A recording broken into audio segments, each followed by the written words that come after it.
Hello weavers, here we are at a very critical stage. We're finished with the winding of the warp. This is half of the warp at this point. And I'm gonna start with the most important thing, the most important thing. Come and show the cross right here, please Heather. Right here, this is important information. Every thread is in order and we need that order. Someone just was posting on Instagram, I lost the cross, is the warp salvageable, yes or no? And I wrote back, no, it is not. I don't know how, maybe, I don't know. It would just be a tangled mess. But we've put a lot of order in with that simple action of going over and under. And so now I've taken a long, strong thread and I've gone through each hole in the cross, right? So here we are. And now I'm gonna tie a very strong knot. It's just an overhand knot, both threads going through and pulling. That's not coming out, right? And so now that information, I'm calling this information, it is information. It's holding the threads in order. And you put a lot of work into that. So let's save them, save that work. So now I'm containing the cross, and next I'm gonna contain the inch measurements, because why did we put all that work in if we can't use it? So I'm taking this long thread, I'm folding it in half, and I'm coming behind the cross, and you can see Heather has her beautiful ties there, or like marks for where she measured out each inch. And here's this half thread. I have a loop side on top and the other side on the bottom. And I'm gonna do this thing called twining. So I'm gonna go to this first inch that Heather marked off, and I'm gonna call these legs, I guess, because I'm gonna open the top and pull through the bottom too. And sort of, I think about which legs are open and which legs are coming through. So now I've had that first inch contained, and I'm gonna go to the second inch and exchange that. So now I have to go down with the top ones and up, and you just keep going back and forth. It's called twining. I don't know, Heather, are you able to see it well enough? I think so. Okay, so now the outside legs are going down and the bottom legs are coming up. Maybe there's a better way to talk that through, but that's how it looks. So each inch is gonna have a top and a bottom pair of threads. Again, this process is called twining. I'm going to the inch measurements that Heather marked when she was counting her threads, every 12 threads in this case. So down and then up. And this is just capturing that information. Like again, she counted every 12 threads. Why don't we just gather that up? So I'm on my next inch, going back here to the marking. These are outside, they're going down to the middle inside.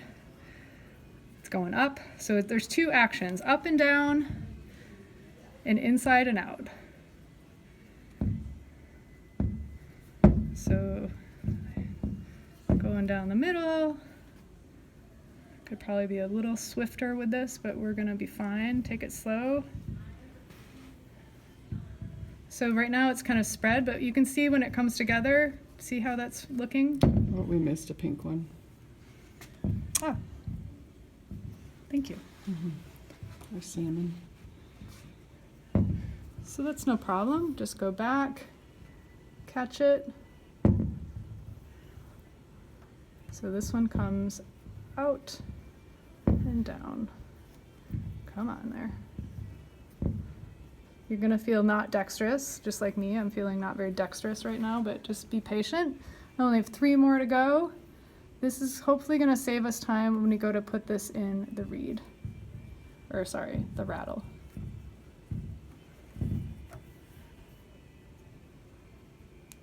Last one.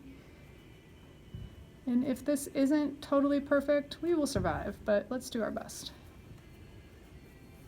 Okay, ta-da! Now I've captured all of those inch sections. I'm just gonna do a knot here. I'm gonna undo that knot eventually, so I'm not gonna tie it super tight. This is contained, the cross. Let's do 3 more knots. In the olden days, last year or last semester, I would have had you tie a loose knot here. I'm gonna do something different where I'm taking, again, a folded over thread.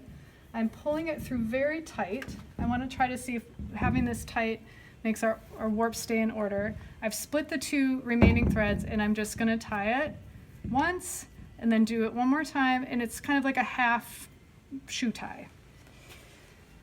And now I'm going to do that at the bottom. This is super important to have a tight tie at the bottom. So again, folding it in half, coming through, that's called like a half hitch essentially. If you've ever macrameed, you've probably used that. Coming around with one and securing that. I'm going to go one. And then when I do this one, I pull through just one time so they can pull that out. And then finally, the top. Let's go to the top. Hopefully we have a thread ready here for us. Again, through here, tying it, getting tight. I don't need these. I'm going to save these for the next weaver who needs to make the marks. Put those right there. Go take one through. And in this case, I'm just gonna go and I'm gonna just do once. I'm not gonna do twice because I'm gonna take that out eventually. So now all the information of your warp is saved. I'm gonna start at the bottom. If your warp is super long, I would do a chaining thing, but right now it's only 4 yards. I would say maybe 8 yards you would wanna chain it. And I'm just gently bring it to my loom, and then we're gonna do the next step, which is warping your loom, or dressing your loom. That's it, you've wound your warp.